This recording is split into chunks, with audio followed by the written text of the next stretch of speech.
매년 반복되는 동해안 대형 산불 이후 피해 살림 보건 방식에 대한 논란이 여전히 거셉니다.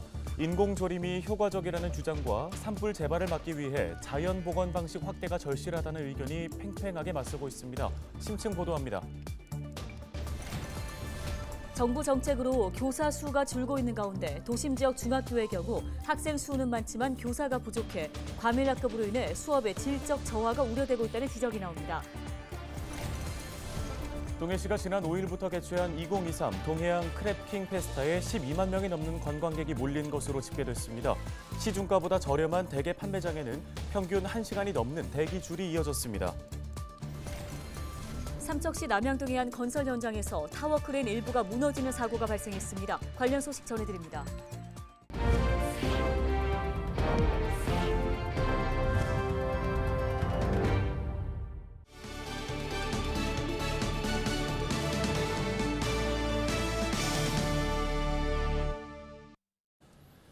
시청자 여러분 안녕하십니까? 헬로티비 뉴스입니다. 2000년 고성부터 강릉, 동해, 삼척을 휩쓸고 간 역대 최악의 대형 산불이 발생한 지 벌써 20년이 훌쩍 넘었습니다.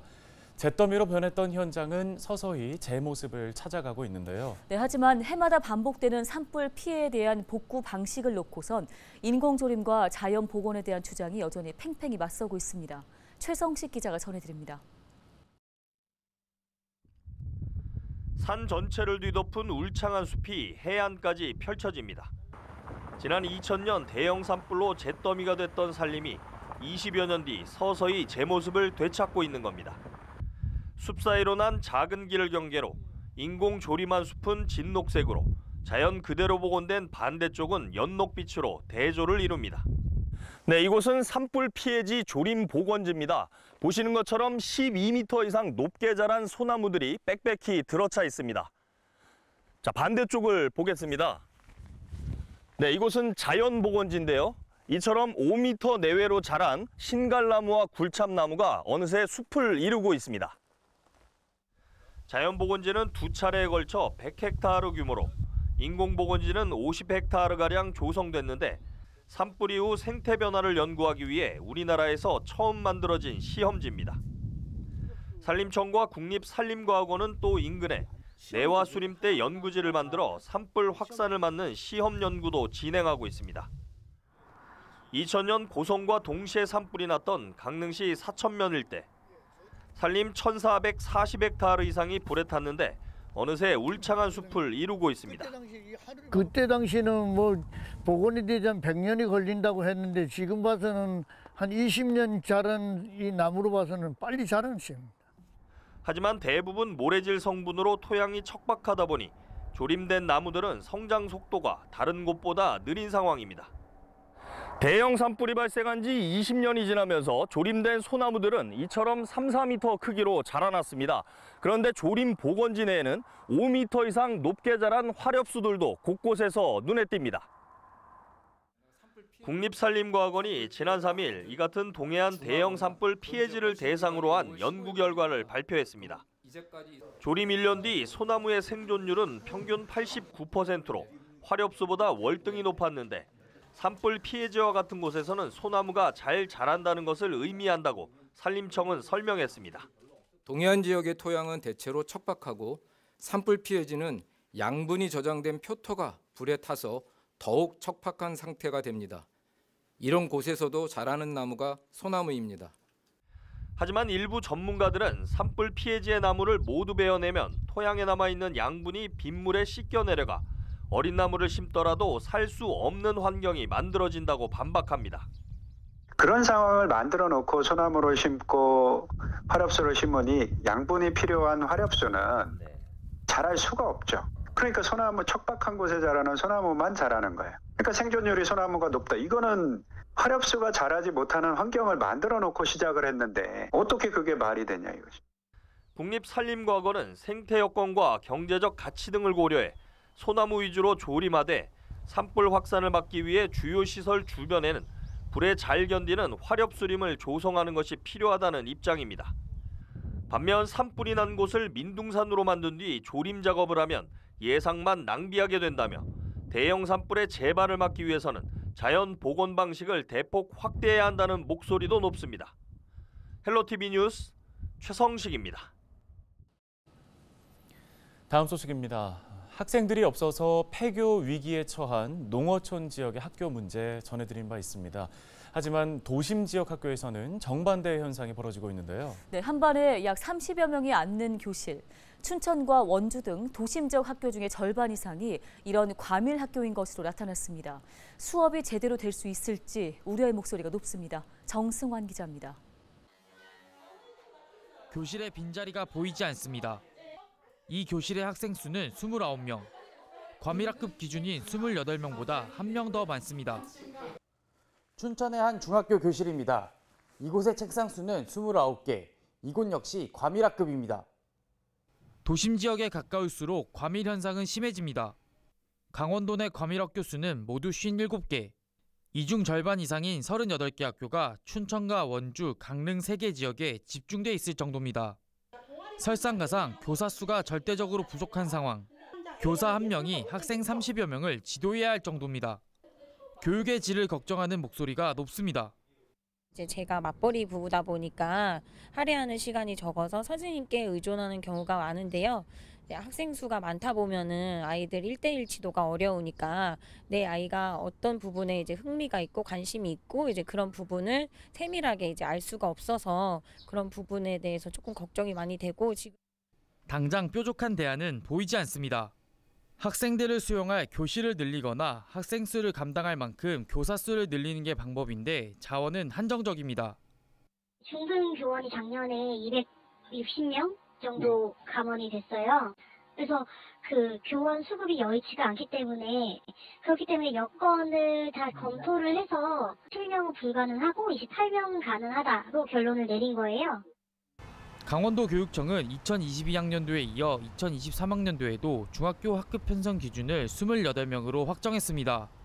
이런 가운데 교육부는 2027년까지 신규 교사 채용을 최대 30%까지 줄이겠다고 밝혀 교육의 질 하락을 우려하는 목소리는 계속 이어질 전망입니다. 헬로티비 뉴스 정승환입니다. 춘천 신동초등학교 등 3곳이 강원특수교육원 설립 부지로 선정됐습니다. 강원도 교육청은 춘천 신동초등학교와 원주 영서고등학교 실습지, 강릉 노암초등학교 제2운동장을 강원특수교육원 설립 부지로 최종 선정했다고 밝혔습니다. 이에 따라 강원도 교육청은 오는 15일 강원특수교육원 설립 추진단을 출범하고 추진 과제와 운영 방안 등을 모색합니다. 동해시가 지난 5일부터 개최한 2023 동해안 크랩킹 페스타에 12만여 명의 방문객이 몰렸다고 밝혔습니다. 특히 러시아산 대게 할인 행사장에는 저렴한 가격에 대게를 구입하기 위한 방문객이 몰리면서 최소 1시간 이상 대기를 해야 하는 진풍경도 펼쳐졌는데요. 또 대게를 활용한 어묵과 라면 등의 시식 행사장에서는 식재료가 대부분 조기에 소진되면서 일부 방문객들을 돌려보내기도 했습니다. 동해시는 이번 축제의 성공을 계기로 동해시를 중심으로 한 러시아산 대게와 킹크랩을 활용한 관광 활성화에 나선다는 방침입니다. 8일 오전 10시 20분쯤 삼척시 남양동의 한 건설 현장 타워 크레인 일부분이 무너지는 사고가 발생했습니다. 해당 타워 크레인은 리모컨으로 운영하는 무인 방식이라 인명피해는 발생하지 않았는데요. 경찰은 현장 관계자 등을 중심으로 정확한 사고 원인을 조사하고 있습니다.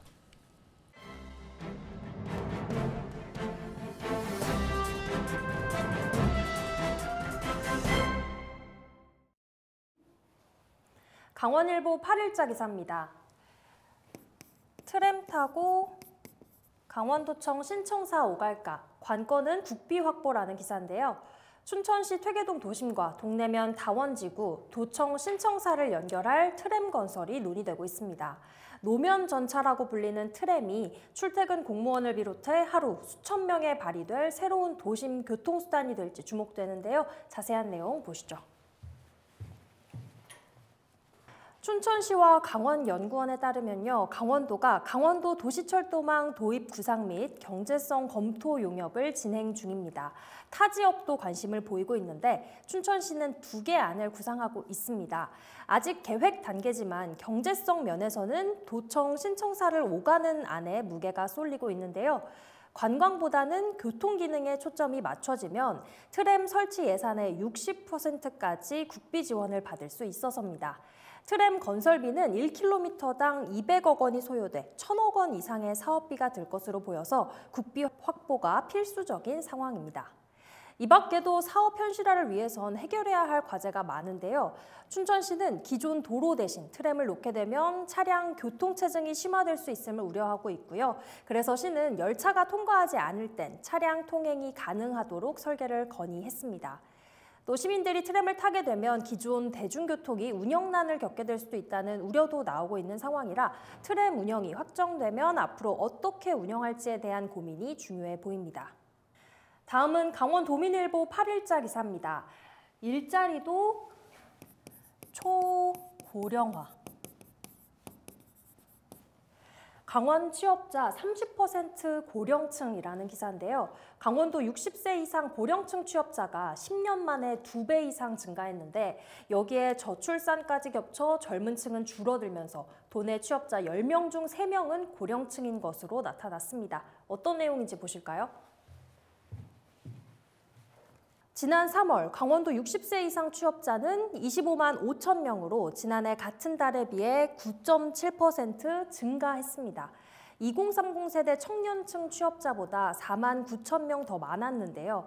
10명 중 3명은 고령층이었습니다.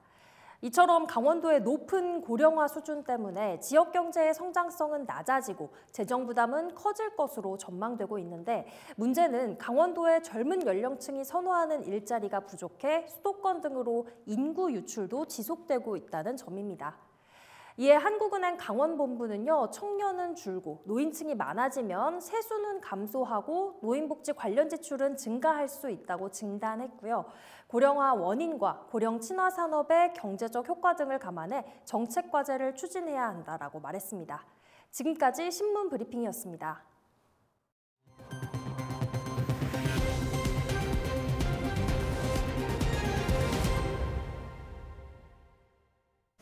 밥상 공동체 종합사회복지관이 한국관광공사와 함께 8일 어르신 300여 명을 모시고 어버이날 행사를 진행했습니다.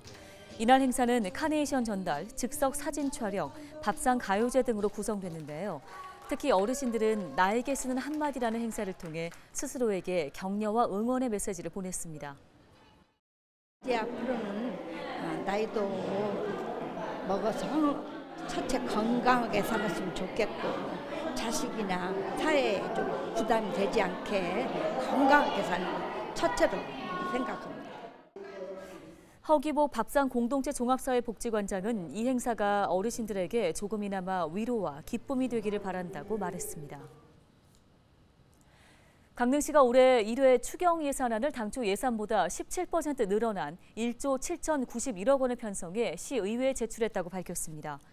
강릉시는 민선 8기 핵심 공약사업 추진과 실물 경제 약화에 따른 지역경제 활성화에 예산을 집중 편성했다고 설명했는데요. 주요 사업은 강릉 허브 거점단지 조성에 200억 원, 해안변 공원화 사업에 195억 원, ITS 구축 사업에 160억 원 등입니다. 강릉시 1회 추경 예산은 강릉시 의회 임시회를 거쳐 오는 25일에 확정될 예정입니다. 삼척시가 체류형 여행 활성화를 위해 삼척 한 달 여행하기 참가자 40팀을 모집합니다. 대상은 다른 도시에 거주하는 20세 이상, 39세 이하의 삼척 여행에 관심이 많고 SNS 등을 통해 지역 관광자원 홍보가 가능한 사람입니다. 참가를 희망하는 사람은 오는 22일까지 삼척시 관광정책과로 방문 접수하거나 이메일로 신청할 수 있습니다.